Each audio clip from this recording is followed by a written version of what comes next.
Moitié d'âme, chronique des 5 trônes, par Anselme Hochkorn, aux éditions Gulfstream. Chapitre 1. Songe d'une nuit d'hiver. Quelque part entre le crépuscule et l'aube. Fuir n'était pas toujours la meilleure idée.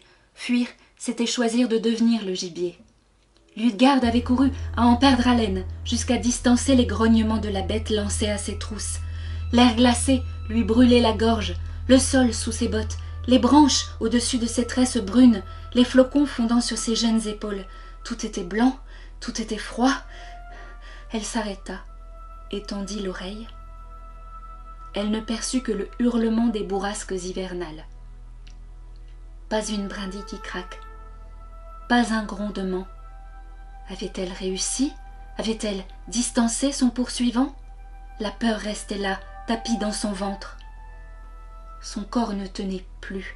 Épuisée, elle se réfugia sous les branches d'un arbre gigantesque, un colosse moussu dont les frondaisons éclipsaient la lune. L'écorce, craquelée par les siècles, dévoilait des creux accueillants. Liutgarde se blottit dans l'un d'eux à l'abri du vent. Pourquoi se trouvait-elle seule face au danger? Comment avait-elle été séparée du reste du groupe? Vers quelle direction courir pour rejoindre la caravane? Cette lueur qu'elle apercevait au loin, était-ce le feu de camp? Était-ce là que l'attendait le cercle protecteur des roulottes? Ou s'agissait-il d'un mirage? Elle ne pouvait même pas appeler au secours. Un cri? Un bruit? Une imprudence? Et c'en serait fini d'elle. Rollon et les autres avaient-ils remarqué sa disparition? Avaient-ils monté une expédition pour la secourir? Devait-elle rester là à les attendre? Grelottante, Liutgarde usa de sa dague. Elle détacha des fragments d'écorce lépreuse, elle s'en servit comme de bouclier contre les assauts du vent. Le bois était tiède au toucher. Il sentait l'anis étoilé, la cardamone et le galanga. Ce mélange de 3 épices était encore la meilleure façon de décrire l'odeur de la meigerie. Liutgarde croqua un bout d'écorce, qu'elle mâcha, remâcha, jusqu'à ce que la fibre ramollisse, que l'amertume s'adoucisse, au point de fondre comme du miel. Elle croqua encore. La taille de ce thuya, son odeur et son écorce comestible, ces 3 détails-là figuraient parmi les merveilleuses propriétés des arbres fées.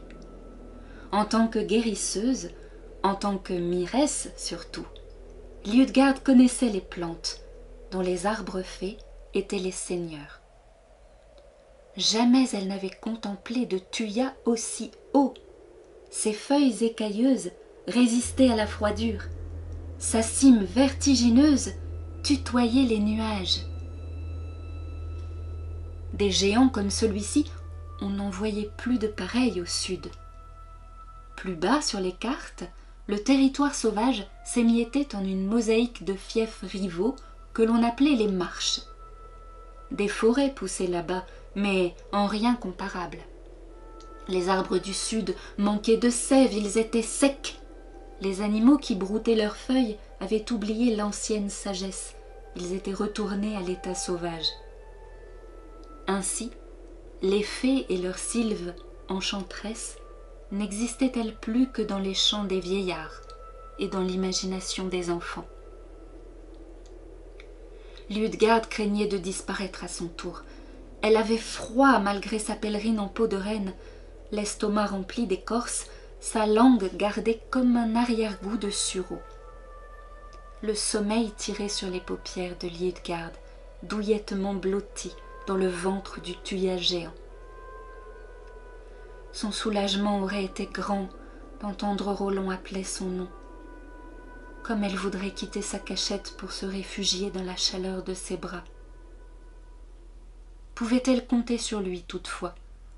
Rollon tenait-il à elle vraiment? Un maige était-il capable d'aimer? Le grand amour de Rollon n'était-ce pas plutôt la mégerie? D'ailleurs, alors qu'elle se trouvait là, seule et gelée, à quoi songeait son compagnon? Sans doute à ses lectures. Elle l'imaginait au chaud dans leur roulotte, le visage penché sur un grimoire, à déchiffrer d'anciens sortilèges. La mégerie accaparait ses pensées. Comme elle aurait voulu lui arracher son livre des mains. Comme elle aurait aimé le sortir de son fauteuil et prendre sa place au coin du poêle. Elle grelottait. La bête n'était pas le seul danger. Le froid aussi pouvait la tuer, si elle lui en donnait le temps. Donc, elle prit des morceaux d'écorce et les frotta. Oh, du feu! Elle en avait tant besoin. De quoi se réchauffer, de quoi éloigner la bête.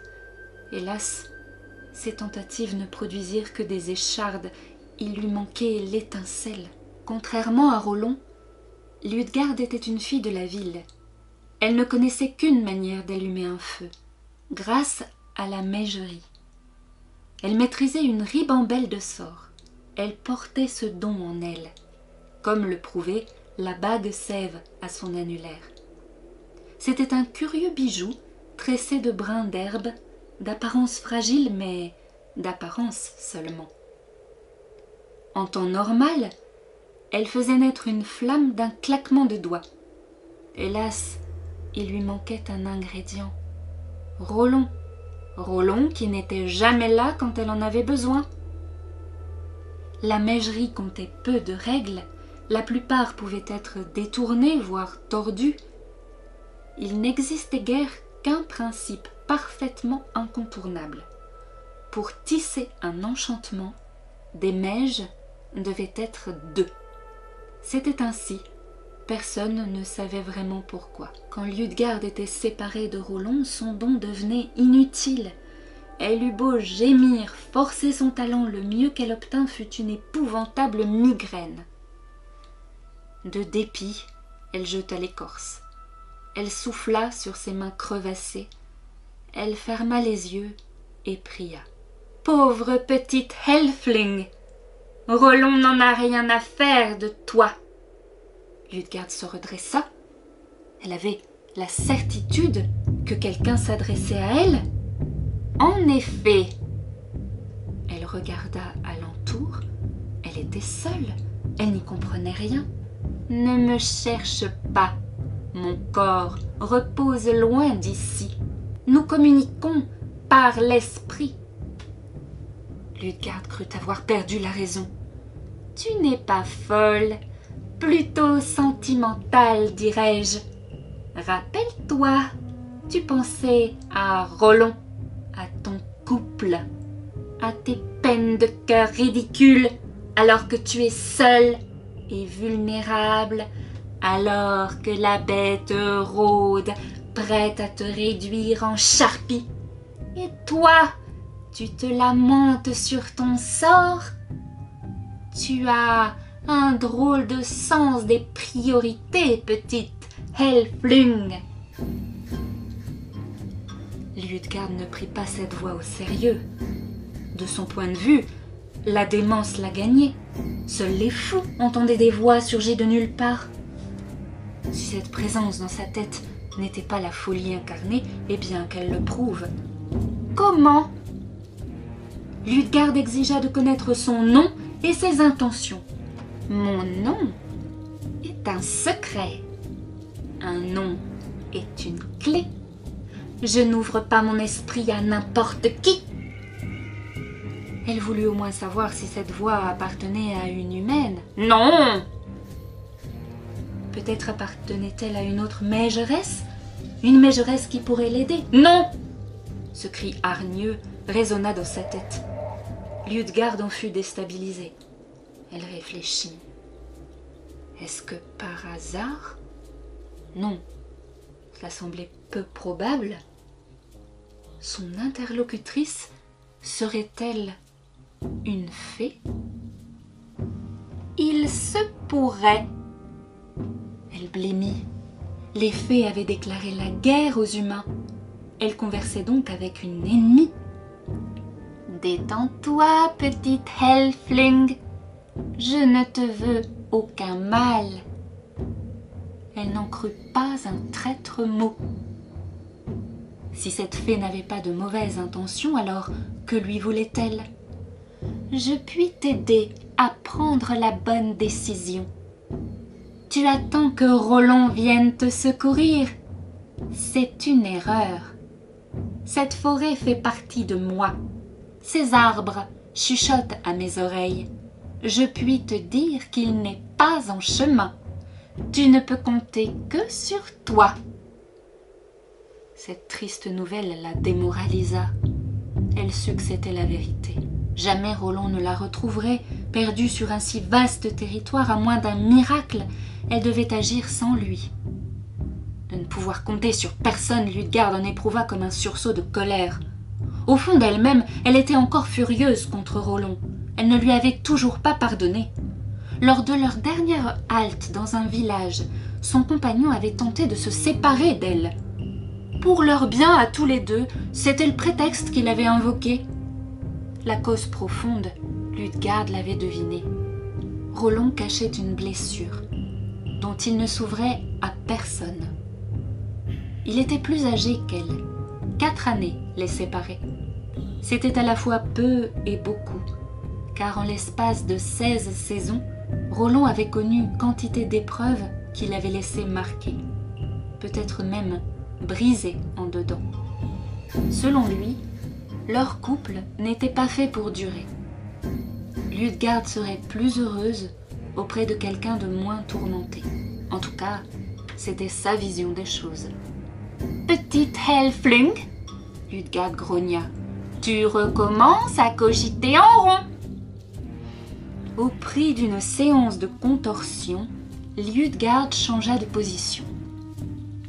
La graisse animale dont elle s'était oint la peau la démangeait. Et là, c'était encore la meilleure protection. Le creux dans l'arbre restait très étroit. Elle ne sentait plus ses jambes. « Tu songes trop à lui. Tes pensées s'en mêlent. Tu réfléchis de travers avec des nœuds partout. Il n'en vaut pas la peine. Tu devrais te soucier de toi. » Ludegarde se vexa. Fée ou pas, elle n'appréciait pas que l'on envahisse sa tête sans y être invitée. Elle n'aimait pas non plus que l'on espionne ses sentiments, et elle détestait qu'on lui donne des conseils, surtout avec ce ton hautain, voire méprisant. Pour qui se prenait-elle, cette fée, à la leçon? Que savait-elle de son couple? Que savait-elle de Roland? Roland est un ami. Ludegarde ricana. Elle refusait d'y croire, elle n'était pas naïve à ce point. Lui et moi, nous nous sommes rencontrés à son arrivée. Il était en cavale. Des meiges le traquaient. Il pensait que nul n'oserait le poursuivre ici, dans la Silveraie. Il n'avait ni toit, ni nourriture, ni assez de force pour se défendre. L'hiver n'en aurait fait qu'une bouchée. Sans vraiment comprendre ce qu'il faisait, il a invoqué mon nom. Et moi, lasse de demeurer seule, je lui ai offert ma protection. Ludegarde ne riait plus. Cette partie de l'histoire, elle-même l'ignorait. Mais elle correspondait trait pour trait au peu que Roland lui avait révélé de son passé. Elle se méfia. « Tu ne devrais pas? Les amis de mes amis sont mes amis, je veux t'aider. » Ludegarde ressentit une bouffée de désespoir. Comment cette voix sans corps pouvait-elle l'aider? « Je te l'ai dit, je vois tout. » Pendant que tu sanglotais sur toi-même, la bête a continué sa traque, et si tu ne te dépêches pas, ses griffes et ses crocs vont te donner de vraies raisons de pleurer. Brusquement, une branche craqua, suivie d'un grognement lugubre. Quelque chose approchait, une menace qui poussa les corbeaux à prendre leur envol et à croasser pour donner l'alerte. Hélas, contrairement à eux, Ludegarde n'avait pas d'aile. « Ne reste pas là, petite Helfling. La bête a suivi tes traces. traces dans la neige. La neige est une garce qui cache bien son jeu.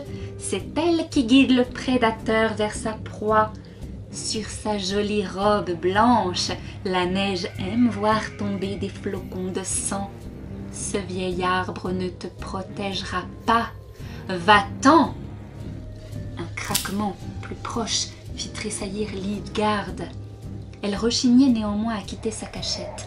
Elle se raccrochait à un mince espoir, la possibilité que ce monstre passe son chemin sans la repérer. Tes traces ont attiré son regard. Ta chair n'échappera pas à son flair, et ses oreilles sont si fines qu'elles t'entendent prier. Va-t'en! Un hurlement glaçant fit s'envoler les derniers corbeaux. C'était un cri de chasse, une promesse de mise à mort. Le monstre avait décelé sa présence. Ludegarde perdit espoir. Son cœur cognait à tout rompre. Son sang lui brûlait les veines comme de la lave. Elle se sentit prête à courir, mais où? Dans quelle direction? Au nord-est se dresse le mont Megmer. Tu ne peux pas le manquer. Sa cime dépasse de loin celle des arbres. Le gel a percé ses flancs d'innombrables grottes. La bête ne pourra t'y suivre. Elle est trop grasse, trop bien nourrie. Ludegarde rassembla ses forces. Elle reposa les plaques d'écorce qui la couvraient. Sans bruit, elle risqua un œil hors de son creux, puis le reste de sa personne. À pas prudents, elle avança, tapie dans l'ombre des arbres. Derrière, les grognements s'assourdissaient tandis qu'elle s'en éloignait. C'était Moitié d'âme, lu par Elsa Devet.